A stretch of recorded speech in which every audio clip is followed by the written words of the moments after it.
Good afternoon, Paul Hawksbee, Andy Jacobs here on talkSPORT. If you're just joining us, Sri Lanka have beaten England in the third test at the Oval. England at one point were 261 for 3 in their first innings. Sri Lanka were 93 for 5. To actually lose a game from that position, takes some doing. Oh, they left 100 runs out in the first innings. And it was so poor. Let's have the postmortem in the immediate aftermath and look at some of the positives and negatives of the summer.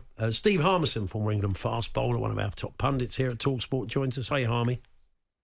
I'm very well. How are we, boys? Not so bad, thank you. Yes, a sloppy performance. I mean, I know Paul Collingwood was railing against this.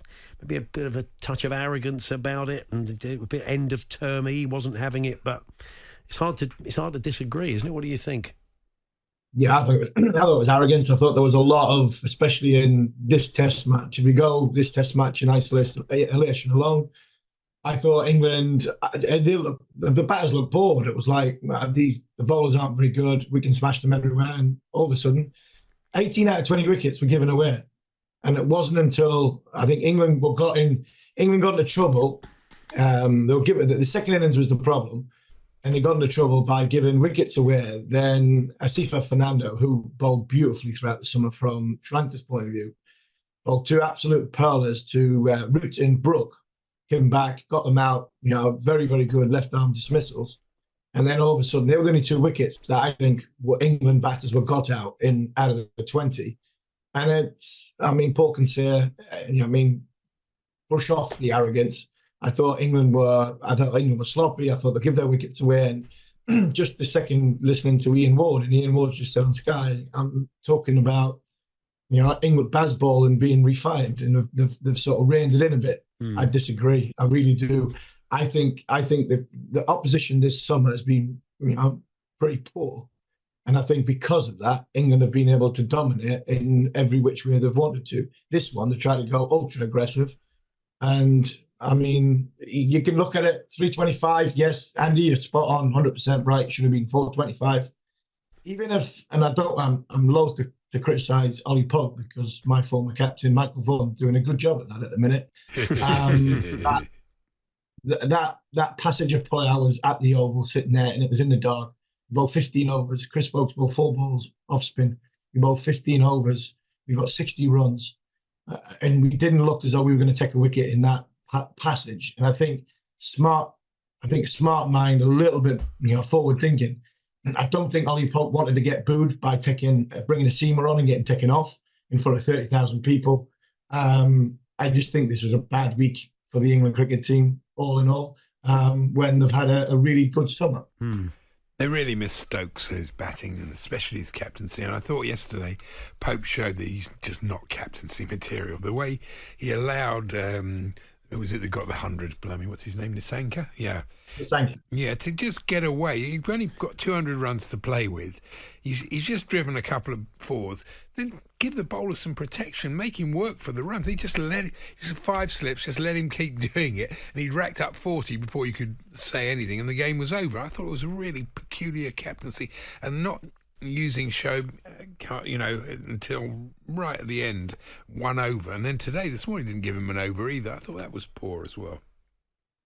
Yeah, there's some scratch your head moments. Take nothing away from Sri Lanka. Nissanka batted beautifully. And I think, again, it comes back to the arrogance. It comes back to the, don't believe that they are up to the sort of playing against this team in Sri Lanka, playing against England. And it was, if we put balls in a good area, we'll eventually nick them off, like we have done for the majority of the summer. But Nissanka batted beautifully. Angelo Matthews at the end there came in and just showed his experience. But I agree, there was some odd decisions when it comes to, Gus Atkinson's bowled basically well all summer. He's carrying an injury. We've got 1 days at the end of summer. We've got Pakistan coming up where we're going to need him. And England Sri Lanka need 40 to win. And 8 wickets, the game's gone. So, and he eventually brought Bashir on. Josh Hall, another one. England looked a bit tired from a bowling point of view. Wilkes has had a long summer. Atkinson's had a long summer, and I think it looked that way in the last sort of 45 minutes to an hour of what happened. But I think give Sri Lanka a huge amount of credit to go and chase 219 in that 4th innings. I think it's the highest by any team from the subcontinent to come to England and chase that. I thought they chased it with ease. I thought they chased it in comfort, and I thought Nissanka especially batted beautifully. Showed how good the pitch was. It showed how poor England were, really. But the one thing I would say that Sri Lanka, if you look at their batting, they compare with any of the English players. All the batsmen have got high averages. They're good Test players. They should be playing more Test cricket, shouldn't they? You know, they hadn't been here since 2016. It's ridiculous. Yeah, I couldn't agree more. I think they've only played about 4 or 5 Test matches outside Asia in 5 years. So it tells you how good they are at home, how they need to develop. You look at the team. But Dhananjaya was absolutely brilliant as captain of Sri Lanka over the course of these last 3 Test matches. You've got Matthews, you've got Chandimal. You didn't really have anybody else. Atisa Fernando played a little bit for Yorkshire. Everybody else was, limited in their experience of playing cricket, either outside Asia or in England. And as a batting unit, I thought they were very, very good. The bowling wasn't up to the standard, I didn't think. I thought the left arm bowled nicely, but the rest in English conditions on good pitches they were always going to struggle. No real spin came into play. So, but all in all, I mean, England deserved to get beat in this Test match because Sri Lanka played well. Again, there's some head scratching moments.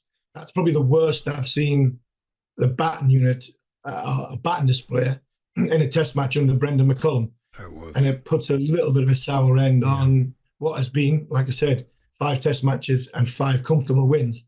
And this one, England just haven't been at the races. And they're going to get thrashed by Australia. Well, you do know that, don't you? In some ways, it's no bad thing. It's a reminder, isn't it? You can't take liberties at this level sometimes. You can't do that. And I think it doesn't hurt to have a little bit of a reset now and again, does it?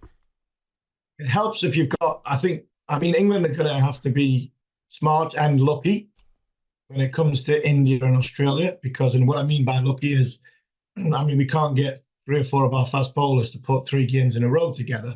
We need that to happen against India and Australia.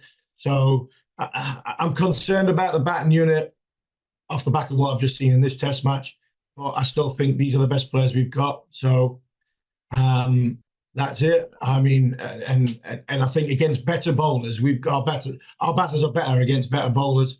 The biggest positive out of this summer, I think, is again, we can hang our hat on one of the greatest cricketers, or the greatest cricketer that we've ever produced, and that is Joe Root. And while he is batting and performing the way he is, I'm still heartwarmed that we got a chance against India and against Australia. Brilliant. So you and John are getting together. You're going to have the full, the full post-mortem for following on, yeah? Yeah, we're going to have the full post-mortem, and it's going to be a tinge of disappointment of what I think has been quite a positive summer, because we've unearthed a couple of new cricketers who I think have got a long-term future, especially someone like Josh Hall, a long-term future in the game of cricket in England. Just disappointing the way we've battered in this Test match, and we've let ourselves down a bit. Thanks very much. Cheers, Harmy. All the best. Cheers, boys.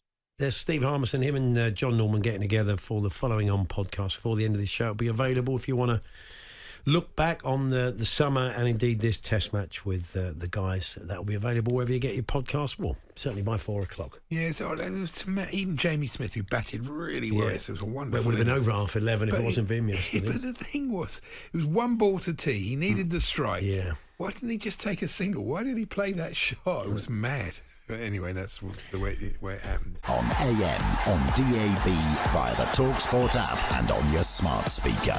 talkSPORT.